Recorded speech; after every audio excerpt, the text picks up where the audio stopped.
I arrived early at my in-laws' Christmas Eve party, planning to surprise them.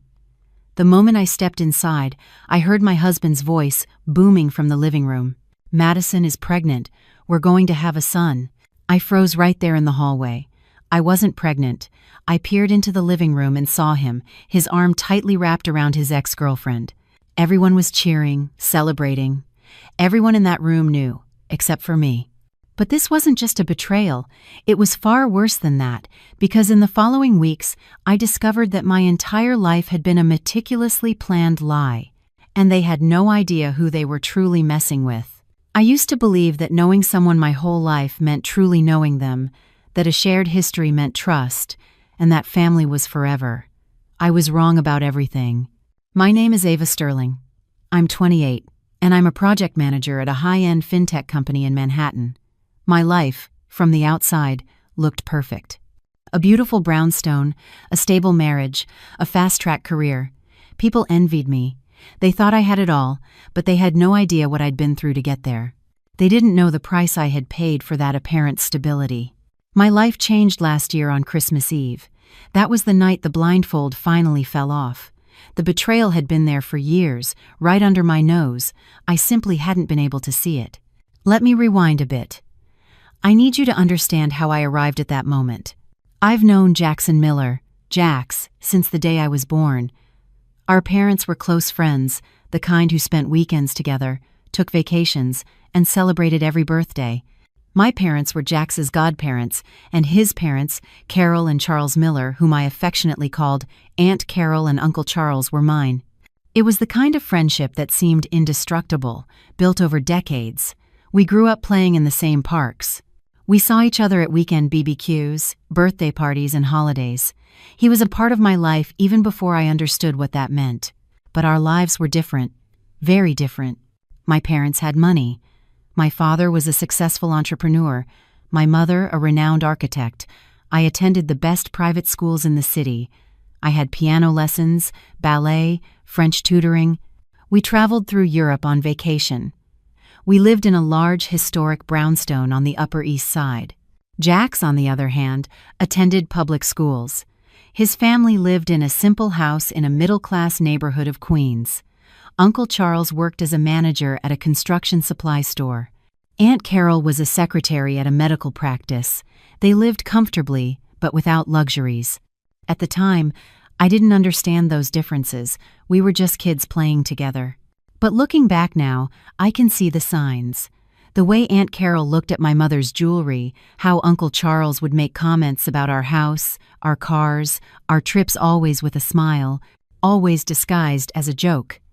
But there was something there, a sting of bitterness that I was too young to recognize. When I was 16, my parents were killed in a car accident. It was a rainy October night. They were returning from an anniversary dinner when a truck lost control on the highway. There are no words to describe that time. Even now, 12 years later, a part of me remains paralyzed at the exact moment the police knocked on the door at 2 a.m. After the funeral, Aunt Carol and Uncle Charles moved into my house. They came to live with me, to take care of me, so I wouldn't be alone. I was a minor, an orphan, completely lost. They took me in. They were kind. They made sure to tell me that I would always have a family. At that moment, that saved me, or so I thought. They managed my parents' estate until I turned 21. When I came of legal age, I discovered my parents had left me a considerable portfolio, 4 condos and the brownstone where we lived, all completely paid off. My parents had invested well. They had planned the future, a future they never got to live with me. Aunt Carol and Uncle Charles helped me with all the paperwork. They explained every detail. They were patient with my questions. When I turned 21 and could technically take charge of everything alone, they asked if they could continue living in the brownstone with me. They said it would be better for everyone if we stayed together. I didn't think twice. They were practically my family. They had cared for me during the worst years of my life. Letting them stay was the least I could do. Generosity, gratitude, naivety. 3 words that perfectly define who I was back then. Jax and I started dating when I was 21. It felt natural. Everyone expected it. You're perfect for each other, they said. You grew up together. It's like destiny. He was attentive, affectionate. He seemed to understand me. He knew my history, my pain, my fears, or so I believed. 2 years later, we married. Aunt Carol helped me organize everything. We chose the dress together. She came with me to fittings. She gave her opinion on the flowers, the decor, the invitations. "Your mother would love being here doing this with you," she told me several times, tears in her eyes. And I believed she genuinely missed my mother, that she was filling that role out of love. On the wedding day, Uncle Charles walked me down the aisle. He took my arm, looked at me with that fatherly smile, and said, "Your father would be so proud of you today," I cried. I thought it was beautiful. I thought it was family love, and I allowed it because I trusted them, because I believed it was real love. Jax and I moved into one of the condos I had inherited. Jax said he wanted us to build our life together and that we didn't need the big house. At first, it made sense. I worked a lot. I was focused on my career. He had started working as a trader, operating from home, investing in stocks and crypto. At least, that's what I believed he did. The other 3 condos were rented out. Jax offered to handle everything. "You already work so much. Let me manage the properties. That way, you can focus on your career, and I'll handle this side of things." It seemed like a fair arrangement. He sent me monthly reports. He said he was reinvesting the profits, multiplying our wealth. I never questioned him. I trusted him completely.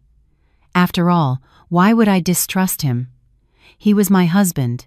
He had grown up with me. His parents were my godparents. They lived in my house. We were family. 2 weeks before Christmas, Jax came home with a document. It was a power of attorney prepared by an attorney who worked with his family. "It's just to make things easier, honey," he explained, smiling in that way that always reassured me. "That way, I can renew rental contracts without having to bother you at work, handle bank matters, property registration issues. You'll be free to focus only on your job." I took the document and skimmed it quickly.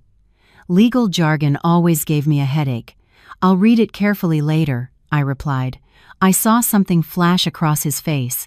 It was fast, almost imperceptible, a clench of his jaw, a different glint in his eyes, but he quickly smiled again. "Sure, no problem. Whenever you have time." I put the POA in a desk drawer and honestly forgot about it.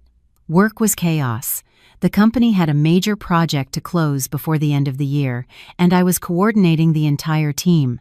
The company Christmas party was scheduled for the afternoon of December 24th. It started at 6 p.m., and I had agreed with Jax that I would leave around 10 p.m. to head to his parents' place for the traditional family Christmas Eve dinner. It was always like that. Every Christmas Eve, the brownstone that had belonged to my parents was filled with Jax's relatives, his parents' friends, people I barely knew. I always went. I always smiled. I always appreciated being included, because I still believed I was lucky to have this family. That night, the company party was a little dull. Repetitive conversations, music too loud, drunk people discussing New Year's resolutions. Around 8 p.m., I decided to leave early and surprise Jax arrive before planned, help with the final preparations. I drove toward the brownstone, listening to Christmas carols on the radio. It was cold, with a light drizzle falling. The streets were decorated with lights blinking in every window. That atmosphere of forced happiness that Christmas always brings. When I parked in front of the house, I realized it was packed.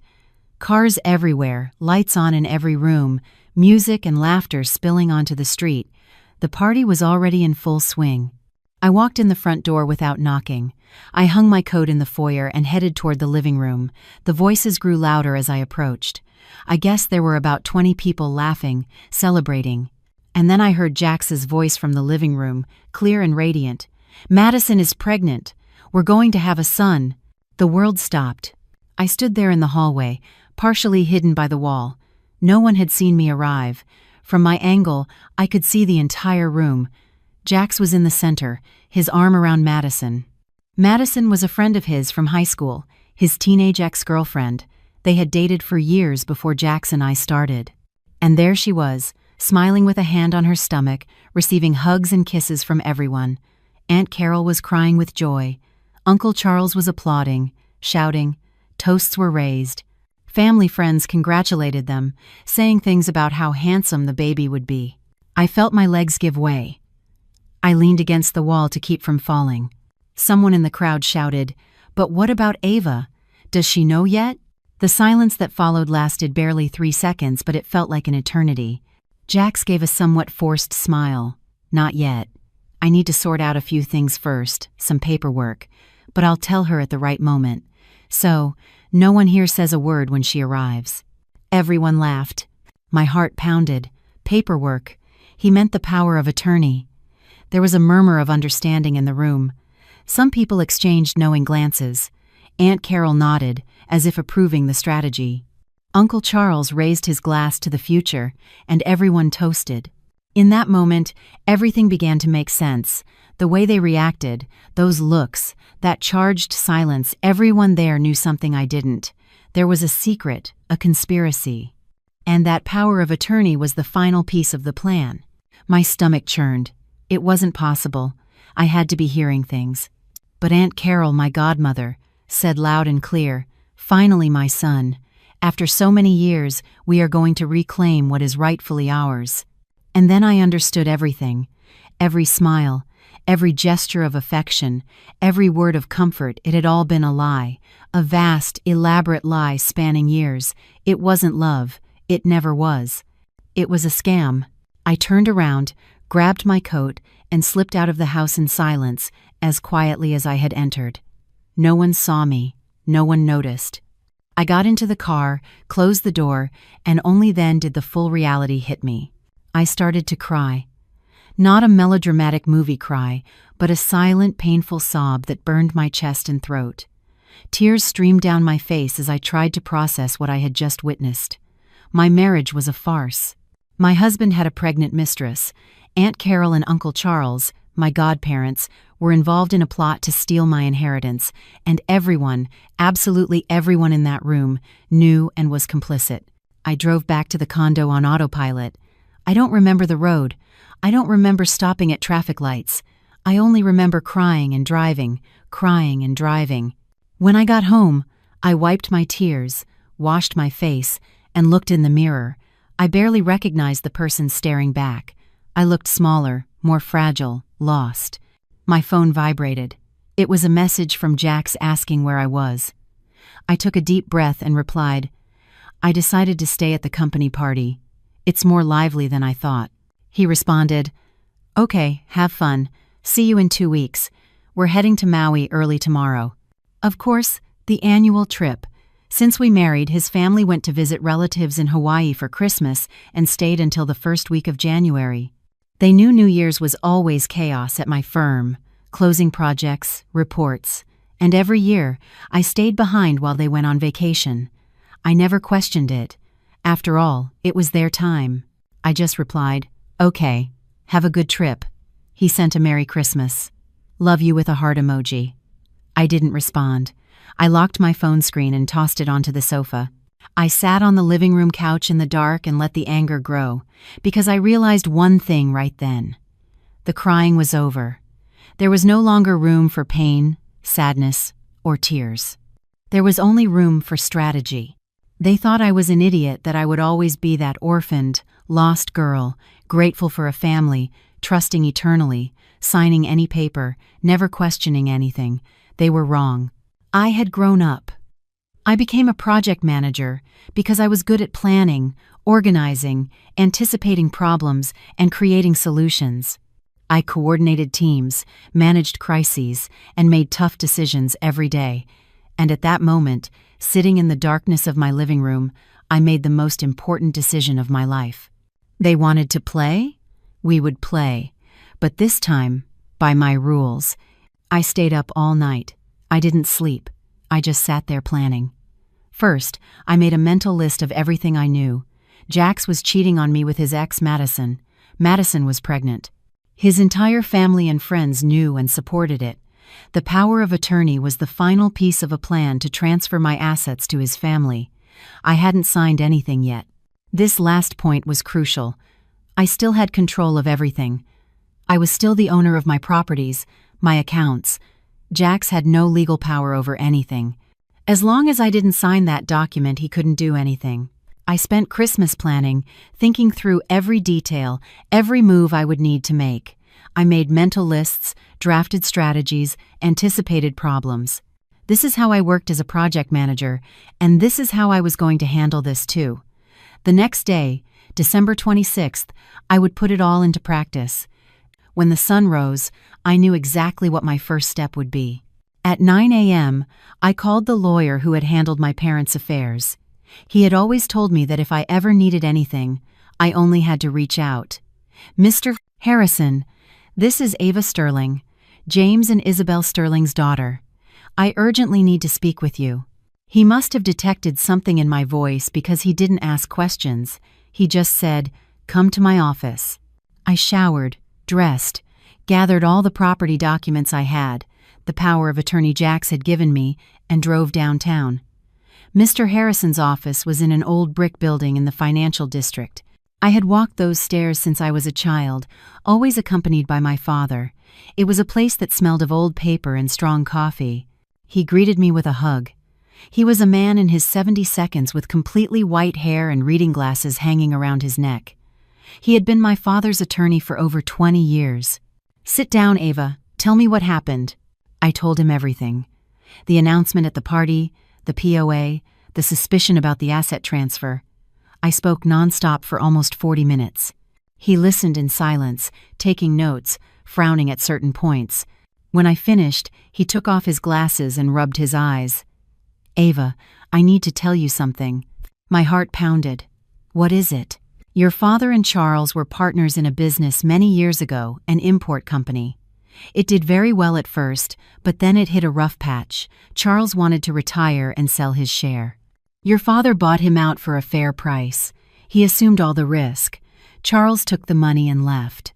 He paused, taking a sip of coffee. 2 years later, your father managed to turn the situation around. The company grew exponentially. That's how your family became wealthy. But I don't think Charles ever got over it. Your father told me this story years ago. By his account, Charles had accepted it well at the time. The families remained friends, the children grew up together. But now, seeing what's happening, I believe there was always resentment. Charles and Carol probably always looked at your family's life with bitterness. The class difference became very evident over the years, didn't it? You had everything, and they struggled financially. And when your parents died, you were a vulnerable teenager with a considerable inheritance. To resentful people, it must have looked like an opportunity. He looked at me seriously. Looking back now, with everything you've told me, it's clear that friendship always had a fragile foundation. The resentment over the business sale was likely never truly overcome. And you, Ava, became the perfect target. I felt as if a bucket of cold water had been thrown over me. So, that was it. The resentment had always been there, hidden, and I never saw it. Nobody saw it, he clarified. Your father certainly didn't suspect anything, or he would have taken precautions. I closed my eyes. My parents never imagined that friendship concealed so much envy, so much greed. And now I was paying the price for the naivety of all of us. "And this power of attorney?" I asked, pushing the document across the table. Mr. Harrison put on his glasses and read it carefully. It took him nearly 15 minutes. He flipped pages, reread sections, made annotations. Finally, he placed the paper on the table and looked at me gravely. "This gives Jax full authority over absolutely everything you own. He could sell the properties, transfer them, create mortgages, take out loans in your name, everything. With this document signed, you would lose complete control of your estate." I felt the anger surge again, and if I had already signed it, it would be very difficult to reverse. It would take years of litigation, and even then, there would be no guarantees. The best-case scenario would be proving coercion or fraud, but that is extremely complicated in marital cases. And the properties? If we divorce, does he have a right to half? Mr. Harrison smiled for the first time since I arrived. "No. Everything you inherited is separate property. Under the law, inheritances received before or during the marriage do not enter into the community or marital property division. If you divorce today, Jax takes nothing, absolutely nothing. Unless I voluntarily transfer the assets to his name," I murmured. Exactly. It was the only legal way they had to get what they wanted. I opened the folder I had brought and placed all the rental contracts on the table. I need you to review this. Jax has managed my properties for years. He says he reinvests the money, but I've never seen real proof. I want to know where that money has been going. Mr. Harrison spent the next 2 hours analyzing every document, every contract, every bank statement I had. He made calls, checked records, cross-referenced information. When he finished, his expression was grim. "Ava, I am sorry to tell you this, but the rent money is being deposited into Jax's personal accounts, not joint or business accounts. He has been appropriating all the income from your properties." I took a deep breath. I expected it, but hearing the confirmation still hurt. "And there's more," he continued. "One of the condos has no proof of rent payment whatsoever. There's a contract, but no record of financial transactions. Someone is living there for free." "Madison," I responded. "His mistress." Mr. Harrison nodded. "Most likely." I was silent for a moment, processing everything. What do I do now? First, do not sign that power of attorney under any circumstances. Second, immediately take back control of your properties. Third, if you really want to get to the bottom of this, we can hire a private investigator and discover where that money has gone. "We are hiring a detective," I stated. "I want everything documented. I want proof, and I want them out of my life." He smiled a sad smile, but with a flicker of pride. "Your father would be very proud of the woman you've become." In the following days, I acted quickly and silently. Following Mr. Harrison's instructions, I hired a trusted real estate management company to take over the administration of my condos. I signed contracts, granting specific, limited powers very different from the general POA Jax wanted, and instructed them to notify all tenants immediately. Starting in January, all rents were to be paid directly to the management company. New contracts would be issued. Tenants had 1 week to sign, or eviction proceedings would begin. I also called a security company and had discrete cameras installed throughout the brownstone small, almost invisible, strategically placed in the living room, kitchen, office, and patio. All included audio, all connected to an app on my phone to gather more evidence against them. Jax returned from his trip on January 6th. I was home when he arrived, surrounded by suitcases. "How was it, honey? How was New Year's?" he asked, kissing me on the cheek, acting as if nothing was wrong, as if he hadn't just spent 2 weeks with his pregnant mistress and the family who was conspiring against me. "Quiet. I worked quite a bit, got ahead on some projects," I lied. "Did you have time to look at that paperwork?" There it was, the question I knew was coming. I smiled. "Oh yes, actually, honey, you don't have to worry about that anymore. I've sorted it all out." I watched his expression change. "What do you mean, you sorted it out?" "I hired a property management company to take care of the condos. That way, you can focus entirely on your trading without worrying about the hassle of managing rents, contracts, all that bureaucratic stuff." "I thought you'd be pleased. You'll have more time to invest in your work." The silence that followed was deafening. Jax blinked several times, as if processing too much information at once. "But I like taking care of the condos. You don't need to pay someone to do a job I can do myself." I maintained the smile. "I know, honey, but you always say you want to grow as a trader, that you need more time to study the market. Now you have that time. Didn't you like the idea?" I saw panic in his eyes. He opened his mouth, closed it, opened it again. "Yes, I liked it," he finally said. "It was just a little sudden." "Oh, you know me. When I decide something, I make it happen fast. I knew you'd like the surprise, honey." He didn't respond. He just forced a smile. He grabbed his phone and left the living room, muttering something I couldn't understand. I waited a moment and then opened the camera app on my phone. I activated the patio camera and put on my headphones. There he was, pacing nervously, furiously typing on his phone.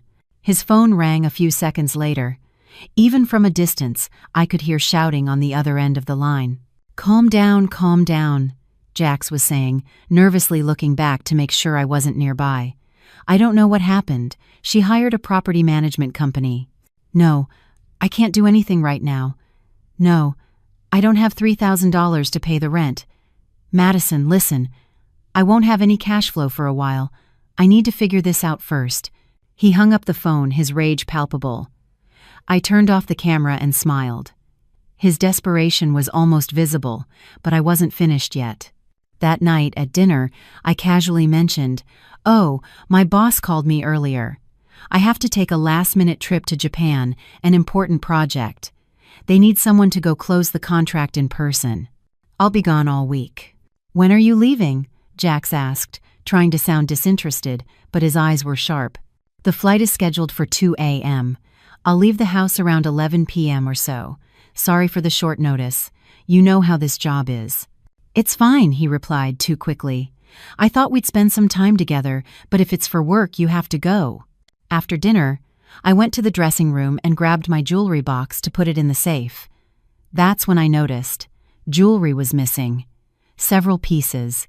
A pearl necklace that belonged to my grandmother, diamond earrings my parents gave me for my 16th birthday, a gold bracelet with my mother's precious stone charms, a sapphire necklace my father had given my mother for an anniversary. My blood boiled.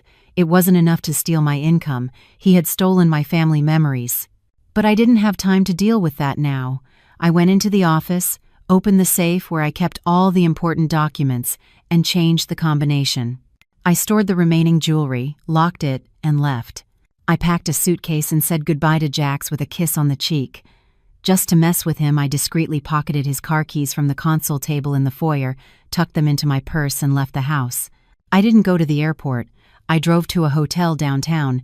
I booked a comfortable suite, went up to the room, and finally took a deep breath. I was alone, safe, and fully in control of the situation. An hour after leaving the house, my phone rang. "Do you know where my car keys are?" I feigned surprise. "I don't know, honey. But why do you need the keys at this hour?" "Oh, nothing. I just realized they weren't here on the console table." I interrupted him. "Maybe they fell behind the furniture? Did you look closely?" I heard an irritated sigh on the other end. "I'll take a look. Have a good trip. Love you." I hung up and immediately opened the camera app. The sight of Jax ransacking the entire house, searching for the keys tucked away in my purse, was almost comical. He looked under the sofa, rummaged through drawers, even crouched to look beneath the furniture. After 15 minutes of frustrating searching, he grabbed his phone, typed something quickly, and collapsed onto the living room sofa with the expression of someone who just realized he has completely lost control. I smiled alone in the hotel room, but the night wasn't over yet. Half an hour later, my phone notified me that someone was at the front door. I activated the camera and saw 3 people entering the brownstone: Uncle Charles, Aunt Carol, and Madison. They sat down at the kitchen table. Jax looked destroyed, his shoulders slumped, his face pale. Aunt Carol was visibly irritated, her arms crossed, her expression hard. Uncle Charles drummed his fingers on the table, impatient. I turned the audio volume to max and put on my headphones. "Explain exactly what is going on," Aunt Carol demanded, her voice cutting. Jax ran a tired hand over his face. "She hired a property management company to run the condos. All the tenants received notice. Starting this month, rent goes straight to the management company. New contracts, everything official. I no longer have access to anything." "And Madison's condo?" Uncle Charles asked. "She received notice too. New contract in a week, or eviction." Madison placed a protective hand over her belly. "Jax, I don't have money to pay the rent. You know that." "I know," Jax replied in a defeated voice. "You'll have to stay with my parents for now until I sort this situation out." "Sort it out? How?" Uncle Charles practically spat. "You've lost control of everything. Years of planning, years taking care of that girl, and you let it slip away at the last minute." "I didn't let it slip away," Jax countered, raising his voice. She suddenly got smart. She never questioned anything in 5 years of marriage, and out of nowhere, she decides to hire a management company. "Because you rushed her with that stupid power of attorney," Aunt Carol shouted, pointing a finger at him. "You should have waited longer, earned more of her trust." "More trust? I've known her since birth. If that's not enough trust, I don't know what is." "Clearly, it wasn't," Uncle Charles muttered. There was a tense silence. Madison nervously fiddled with the necklace she was wearing, my sapphire necklace, rubbing the pendant between her fingers. "So, now what?" she asked in a weak voice. "What do we do, Jax?" He sighed. "I'm going to try to convince her to sign the POA. It's the only way to reverse this. With the power, I can undo the contract with the management company, regain control." "But what are you going to say to make her sign?" Uncle Charles asked. "I don't know. I need to talk to her when she gets back from Japan." Aunt Carol leaned forward, her hands on the table. "Jax, listen to me closely. We did not take care of that child all these years just to end up with nothing. Do you understand? I didn't endure that brat crying about her dead parents for free. Your father and I didn't make such a sacrifice just for it to go wrong now." My stomach turned. The way she spoke about me, as if I were a burden, an investment that had to yield profit. "I know, Mom," Jax said tiredly. "You know? Do you really know?" Uncle Charles joined his wife. "That company should have been ours too. Half of that money, half of those condos, it should all be ours. But her father got greedy and bought my share when the company was doing badly. He kept all the profits when it improved and then died, leaving everything to that spoiled kid." Aunt Carol shifted in her chair and continued. "She grew up in the best schools. She had everything she wanted. She never worked a hard day in her life. Meanwhile, we were busting our backsides. Your father at that miserable store, me at that clinic, watching them from afar with that luxury life that should have been ours too."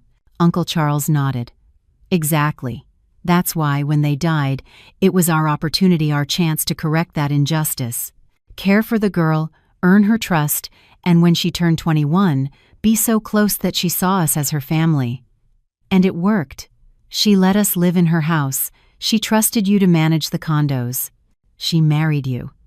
Everything was perfect until you messed it all up," Aunt Carol finished, looking at Jax with contempt. "I didn't mess anything up." Jax slammed the table. "The plan was to wait for her to sign the POA, transfer everything to my name, and then file for divorce. Done. Over. Everyone goes their separate way. But she didn't sign it." "Not yet, but she will," Jax insisted. "How are you so sure?" Uncle Charles doubted. Jax hesitated. I think she will. I'll find a way. She trusts me." "She trusted you," Aunt Carol corrected. "After this property management company stunt, I don't know. She seems suspicious." They fell silent for a few moments. I remained in the hotel room, heart racing, recording every second of that conversation. "What about us?" Madison asked. "You said you don't have the rent money anymore. How are you going to support me? Support the baby?" Jax ran his hand through his hair, frustrated. "I don't know, Madison, I don't know. The money I had saved was used for the trip, and the rest I lost gambling." "You lost it?" Aunt Carol almost screamed. "Jax, you promised you would quit." "I didn't know I would be cut off from the rents this month. If I had known, I wouldn't have gambled everything." "You're an idiotic boy," Uncle Charles said bluntly. "A fool. And now, how are we going to pay the bills this month?" "I'll fix it," Jax insisted, but his voice lacked conviction. Madison started crying. "You promised I wouldn't have to worry about money. I quit my job, I fought with my parents, I left home. You promised you would take care of me, that we would have a good life, that the baby would have everything, and now you tell me you have no money, that you gambled it all away? Madison, please." "No." She stood up from the chair. "I can't believe I was so stupid. All these years being the other woman, hiding, waiting, and for what? To end up pregnant, homeless, dependent on your parents' charity?" "Calm down, Madison," Aunt Carol said, without much sympathy. "We'll solve this, and when we get the money, everyone benefits. You, the baby, everyone. But you have to be patient." "Patient?" Madison laughed humorlessly. "I'm 4 months pregnant, Carol. In 5 months, I'll have a baby. I don't have time for patience." "Well, you should have thought about that before you got pregnant," Aunt Carol retorted coldly. "Have you never heard of birth control or condoms?" The silence that followed was charged with tension. Finally, Uncle Charles broke it. "We need a new plan. If Ava won't sign the POA willingly, we'll have to force her somehow." "Force her how?" Jax asked. "I don't know. Blackmail. Threats something that leaves her no option. Blackmail with what? Madison asked. She has nothing to hide. Her life is perfect, clean, proper. Everyone has something, Uncle Charles muttered. We just have to find what. Aunt Carol nodded thoughtfully. Or we create something. Plant some evidence, something that compromises her. Then we offer to fix it in exchange for the signature. I felt nauseous. They were seriously considering framing me for something fake just to get my signature.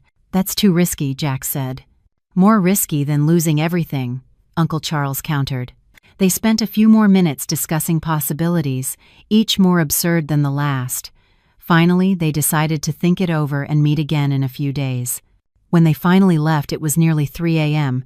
I turned off the camera, my hands shaking. This wasn't just a financial scam. It wasn't just infidelity. It was a conspiracy spanning over a decade. Since my parents' death, perhaps even before, they had planned everything. Every gesture of affection, every word of comfort, every family moment, it had all been calculated, measured, executed with precision, and I had believed it all.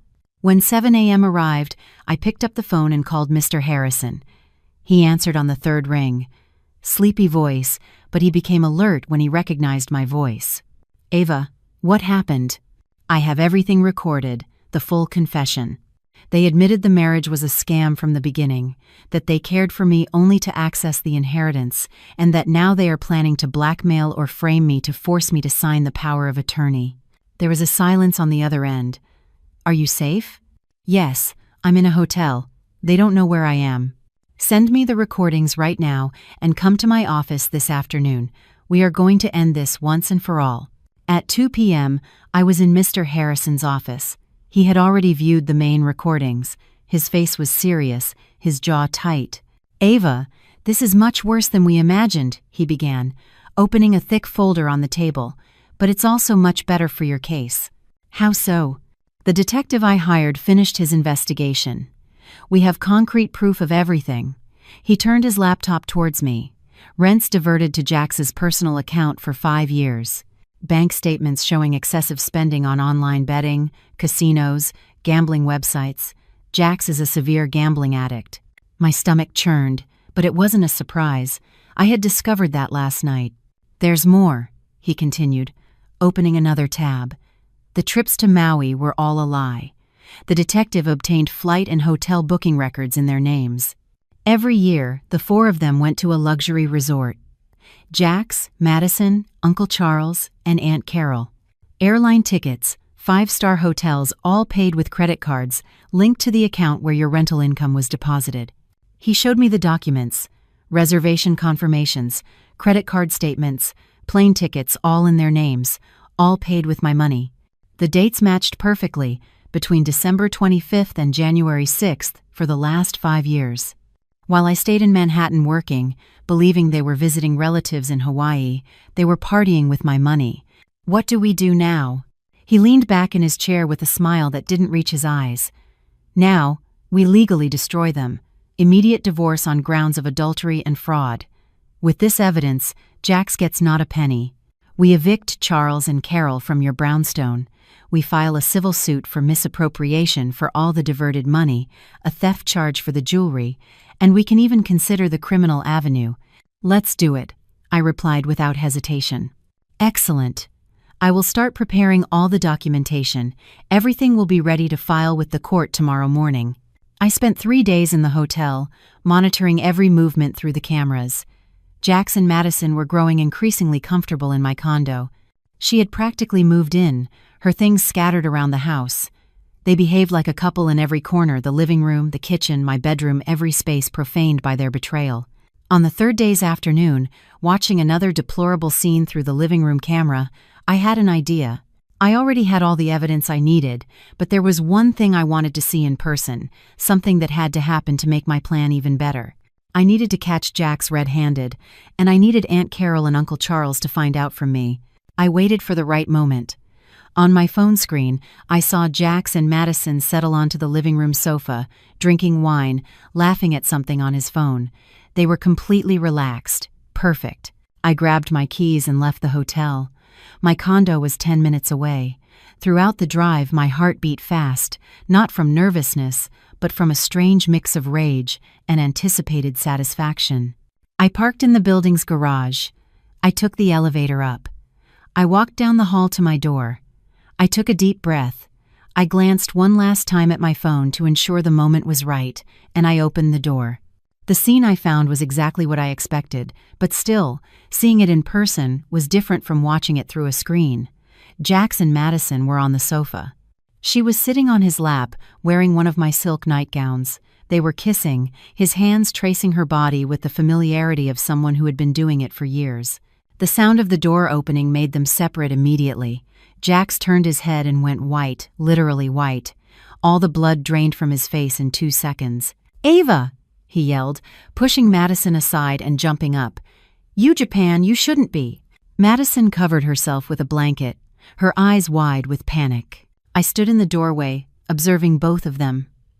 I didn't say anything. I just watched. "Ava, please, let me explain," Jax began, taking steps toward me. "This isn't what it looks like. Madison was. She needed a place to stay. I want a divorce." I cut him off. My voice came out firmer and calmer than I expected. He stopped, blinking several times. "What? Divorce? You cheated on me, in our condo with your ex-girlfriend. Of course, I want a divorce." I watched the panic in his eyes be replaced by something more calculated. He was thinking, processing, trying to find an angle. "Ava, let's talk calmly," he began, switching his strategy to a softer voice. "You're angry. I get it, but there is nothing to talk about. I want you both out of my condo now." Madison stood up, still clutching the blanket. "I'm so sorry, Ava."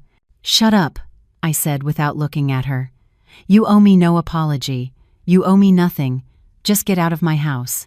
Jax took a step forward, and for the first time, I saw something dangerous in his eyes, an arrogance he had always hidden well. "You won't be able to prove infidelity," he said in a low but firm voice. "And even if you do, you'll have to pay me alimony and give me half your assets, including this condo. Good luck with the divorce, Ava." I smiled. I couldn't help it. A small, genuine smile. "We'll see," I simply replied, and I left. I heard Jax calling after me in the hall, but I didn't look back. I got into the elevator, the doors closed, and finally, I let the smile widen. He really thought I had no proof, that I had stumbled upon it by chance just now, that I was stupid enough not to know that inheritance is separate property. Back in the car, I grabbed my phone and dialed Aunt Carol's number. She answered on the second ring, her voice cheerful. "Ava, dear, how was Japan?" I let my voice tremble, as if I were crying. "Aunt Carol, I came back early, and I caught Jax with another woman." Silence on the other end.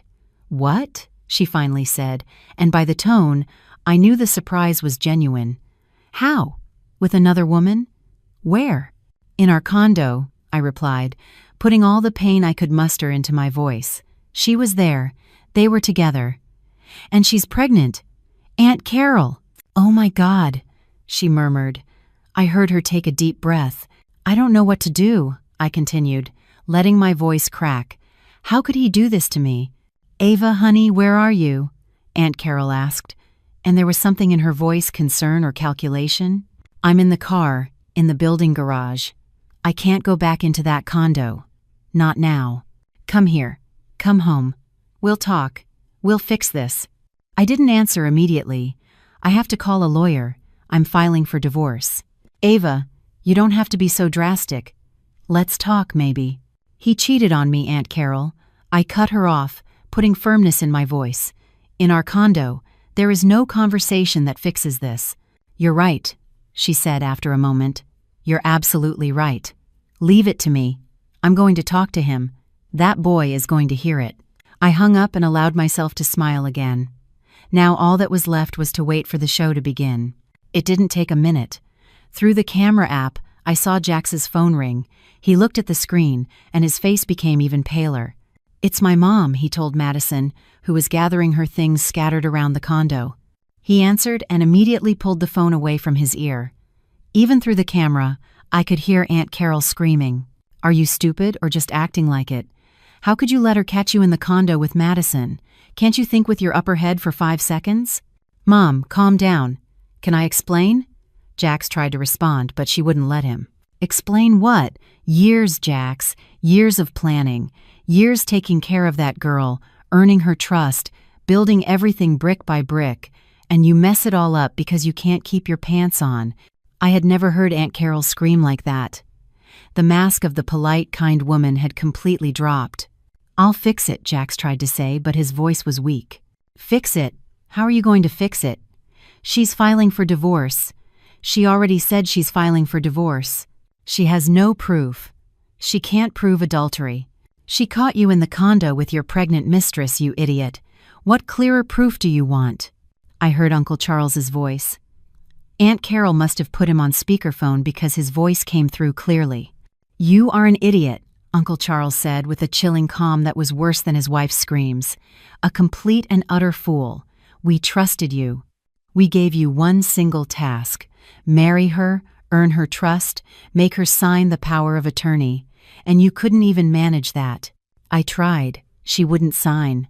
But I'll make her drop the divorce, Jax insisted, desperation in his voice. I'll talk to her. I'll apologize. How? Uncle Charles asked, still with that terrifying calm. How are you going to make a woman who just caught you cheating drop the divorce? What arguments do you have? Silence. That's what I thought, Uncle Charles continued. You have nothing. We've lost everything because of you. We haven't lost it yet, Jax argued, but without conviction. She'll still have to give me half the assets in the divorce. Even with adultery, it's divided. Aunt Carol let out a bitter laugh. You really are dumb. Those properties are her inheritance. They don't enter into the split. She's divorcing you. You'll be left with nothing, and a pregnant mistress to support on top of it. Congratulations, Jax. You managed to ruin everything. I saw Jax slump heavily onto the sofa, phone still to his ear, his face in his hands. Can you come here? He asked in a weak voice. We need to do something. We need a plan. No, Aunt Carol said flatly. You got yourself into this mess alone. Now get yourself out of it alone. I'm fed up, Jax. Fed up with you. Fed up with this whole situation. And she hung up. Jax sat there staring at the phone for almost 5 minutes. Madison tried to approach, but he pushed her away. You need to leave, he told her coldly. Madison now, and don't come back. But Jax, I have nowhere to go. That is not my problem now, he shouted, standing up. Go to your parents. Go wherever you want, but get out of here. I watched Madison start crying, hurriedly gathering her things, almost running out of the condo. Jax was left alone in the living room, pacing back and forth, picking up his phone, typing something, deleting it, typing again. He was sending me messages. I saw the notifications pop up on my phone. Ava, please let me explain. It was a mistake, a moment of weakness. I felt lonely. You've been gone a lot. I love you. I've always loved you. Can we fix this, please? I deleted all the messages without responding. I turned off the cameras and leaned back in the car seat. Phase 1, complete. Now, all that was left was to wait for tomorrow. The next morning, I woke up early. I had already asked Mr. Harrison to prepare everything for delivery that day. Promptly at 8 a.m., 2 court officers split up. One went to the brownstone where Uncle Charles and Aunt Carol lived. The other went to my condo where Jax was. I was in Mr. Harrison's office when my phone rang. It was Aunt Carol, I answered. Ava! She screamed. There was panic in her voice now. None of the contained rage from yesterday. Pure panic. What is this? An eviction notice? You're kicking us out? Yes, I replied simply. But why? What have we done? Try to talk this out. Ava, please. You can't do this. We have nowhere to go. We're old. We don't have money for. That is not my problem, I cut her off, using the exact words Jax had used with Madison the day before. But this is because of what Jax did. We have nothing to do with that. She almost laughed. Nothing to do with it? Seriously? Of course not. We are just as surprised as you are. That idiotic boy. Aunt Carol, I interrupted her, my voice turning cold. I know everything. The trips that weren't to Maui, the diverted rents, the plan you had since my parents' death. I know everything. Absolute silence on the other end. So, yes, I continued, you have 30 days to get out of my house, and I suggest you use that time to find a good lawyer because you're going to need one.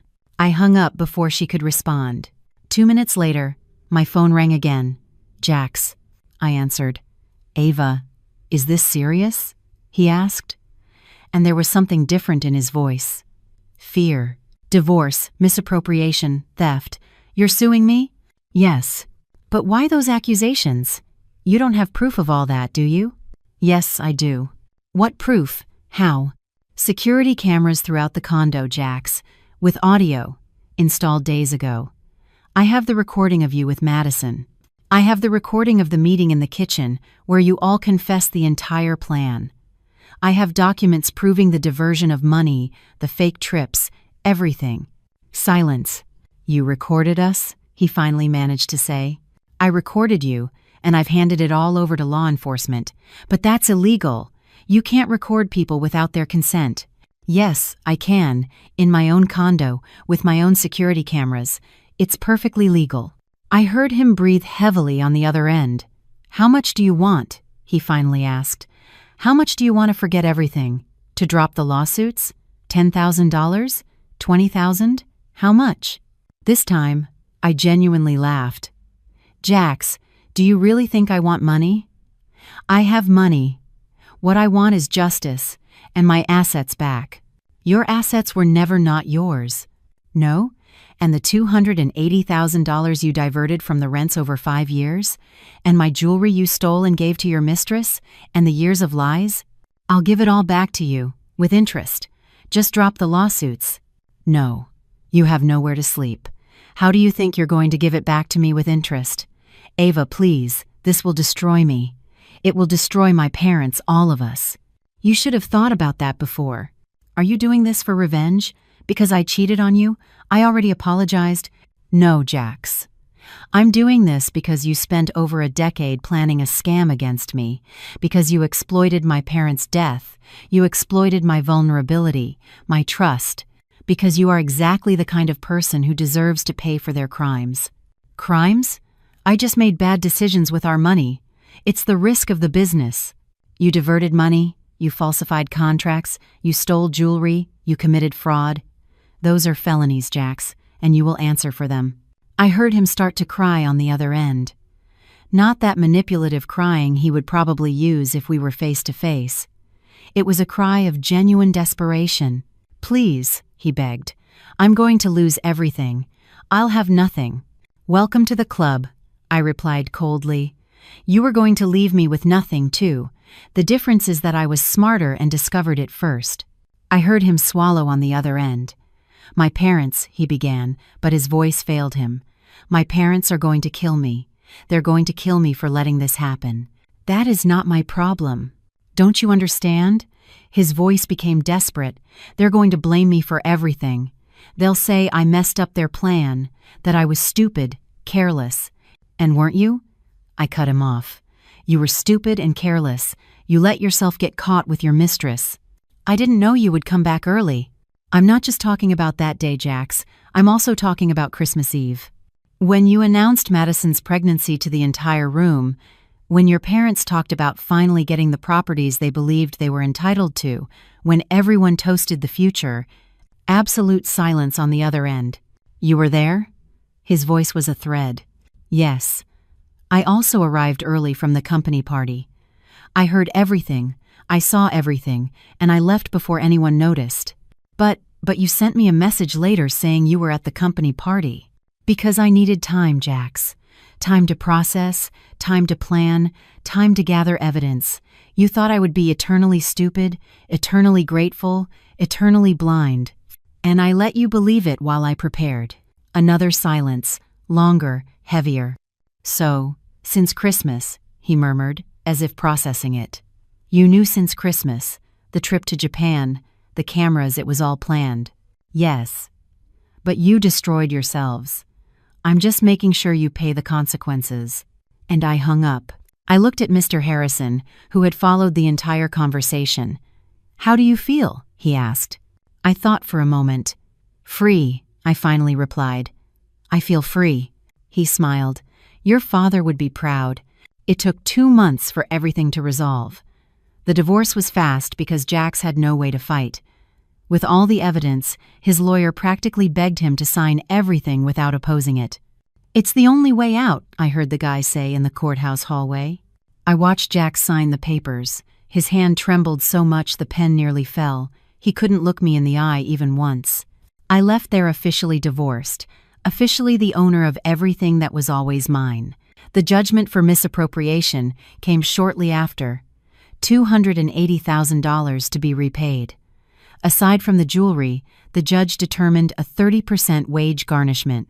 Only Jax had never had a real salary. He had never truly worked in his life. "I suggest the defendant get a real job," the prosecutor almost laughed. And that's what happened. A few weeks later, Mr. Harrison told me that Jax had finally found a job, a server at a coffee shop in Queens. For the first time in his adult life, he was genuinely working, waking up early, wearing a uniform, serving customers, cleaning tables. The same guy who spent his days pretending to study charts in front of the computer, who lectured me about strategic investments, was now finally doing something productive. Uncle Charles and Aunt Carol had 30 days to leave the brownstone. On the last day, I went to conduct the inspection with the court officer. I expected it to be messy. I did not expect complete vandalism. Broken furniture, holes in the walls, spray-painted insults, shattered mirrors on the floor. They had destroyed everything they could before leaving. Uncle Charles was waiting for me at the door, glaring. Satisfied? Of course not. And this damage? "We have nowhere to go." Aunt Carol appeared behind him, crying, "We're old. We have no money. You took everything from us." I took back what was always mine.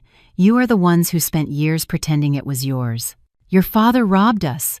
Uncle Charles took a step toward me, but the officers stepped in between us. "That money was ours. My father bought your share. You chose to cash out. It wasn't his fault you gave up too soon, and it's certainly not mine." "You'll regret this," Aunt Carol hissed.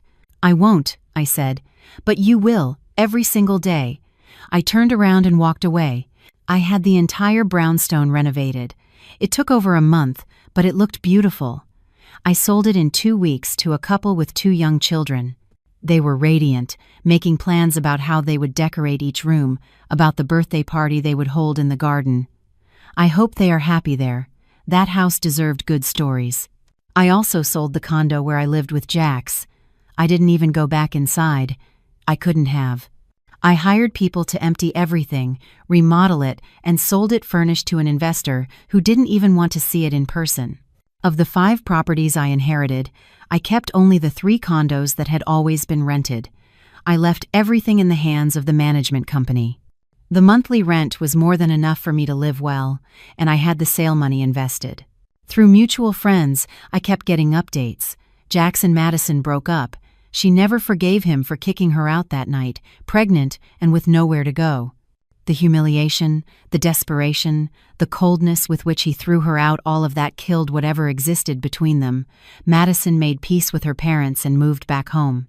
They welcomed her with open arms, happy to have their daughter and the grandchild on the way, even under the difficult circumstances. Jax, on the other hand, was completely alone. He had cut ties with his parents after everything that happened. The accusations, the screaming, the insults they exchanged when they realized they had lost everything were irreversible. Charles and Carol never even got to meet their grandson. Jax rented a room in a shared apartment in a bad neighborhood. He worked at the coffee shop. He returned every day to an empty room.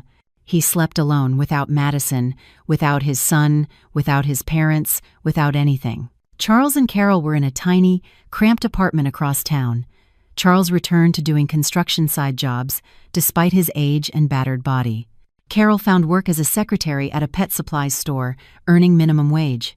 The family that had planned everything so carefully had shattered, separated, alone, bitter, each blaming the other for the disaster they had created. 3 months after the divorce, I packed my bags and left Manhattan. I had no reason to stay there anymore. I chose Denver, Colorado, because it was close enough not to be dramatic, but far enough to be a true new beginning. I bought a small 2-bedroom house with a front yard. Nothing luxurious, nothing extravagant. I painted the walls the colors I liked. I hung photos of my parents. I planted roses in the garden because my mother loved roses, and hydrangeas because my father said they were the most beautiful. Waking up early and tending to the garden became my favorite routine. Watering, pruning, watching things grow. A slightly obvious metaphor, I know, but it calmed me. Little by little, I started meeting people. The neighbor who makes incredible cookies and always shows up with a fresh batch when she realizes I'm home. The owner of the corner coffee shop, who already knows my order by heart. A group that meets to walk in the park every morning. People who knew me as Ava, the one who moved from New York and likes gardening. Not as Ava, the one who was nearly destroyed by those who claimed to be her family. It was good to be just myself without baggage, without explanations. I quit my job in Manhattan. The firm was disappointed. They offered me a raise, a promotion, anything to make me stay, but I needed distance from everything. I continued working as a consultant for them, but remotely now, on specific projects, when and how I wanted, nothing that consumed me. I traveled quite a bit. France, Italy, Japan this time for real, experiencing the places, trying the food of each country, taking pictures. Mr. Harrison calls me every month, always the same day, the same time. He tells me silly things about his office, asks how I am. Sometimes he updates me on some legal matter. Jax tried to appeal the wage garnishment again, he told me the other day. The judge denied it. That's the 5th time now. We laugh. He is the closest person I have to family today. And yet, there is a part of me that doesn't open up completely to him, that maintains that safe distance. It's been 3 years since that Christmas Eve. I wake up every day in my Denver home. I make coffee. I sit on the porch looking at the garden. The roses are beautiful, the hydrangeas too. I haven't seriously dated anyone in these 3 years. I've gone out with a few people, had pleasant dinners, good conversations, but nothing went past 3 or 4 dates. Last month, a very nice guy, a friend's brother from the walking group, tried to hold my hand. We had been out 3 times. It was going well. I pulled away without thinking, pure instinct. I'm sorry, I told him. I'm not ready yet. He was super understanding. No pressure. We'll go at your pace. 2 weeks later, he stopped calling. I don't blame him. Nobody wants to wait for someone who might never be ready. And you know, maybe I never will be. Because when you spend years believing you have a family, trusting with your eyes closed, and you discover that everything was a giant lie from day one, something breaks inside you. Now I look at everyone slightly sideways, looking for the trick, the lie, the ulterior motive. It's exhausting, it's lonely, but it keeps me safe. Sometimes I wonder if it's fair to myself, to the people who cross my path, to wear this trauma like armor against everyone. But then I remember trusting blindly, never doubting, and the price I almost paid. And then I think, okay, maybe it's lonely, but it's safe. And after everything, safety is worth more. What I've learned is that being alone doesn't mean being empty. I fill myself with other things. The books I read on the porch, the trips I take, the garden I plant, the house I decorate to my taste, the friends I have chosen to keep close, even if always at that prudent distance. This morning, having coffee on the porch with a bird singing in the garden tree, I realized something. I am happy. Not in the way I imagined when I was younger, without a husband, without children, without that magazine cover life, but I am happy in my own way, in my own time, on my own terms. Perhaps someday I will trust someone again, perhaps not. And it's okay if that day never comes, because the true inheritance my parents, James and Isabel, left me was not the money or the properties. It was the ability to always get back up, no matter how many times I am knocked down, and no one can take that from me. I finish my coffee, look at the flowers, feel the breeze, and smile because today I choose to keep moving forward, and that is enough. And that's it, folks. This has been my story. Thank you for staying with me until the end. If this story resonated with you in any way, please drop a like below. That helps the channel grow and reach more people who need to hear stories like this. Subscribe to the channel too, and hit that notification bell because there are many more stories on the way. And tell me in the comments, Would you have done anything differently? Would you have confronted them sooner, or would you have waited for the right moment like I did? I read all the comments. A big hug to your heart, and until the next time,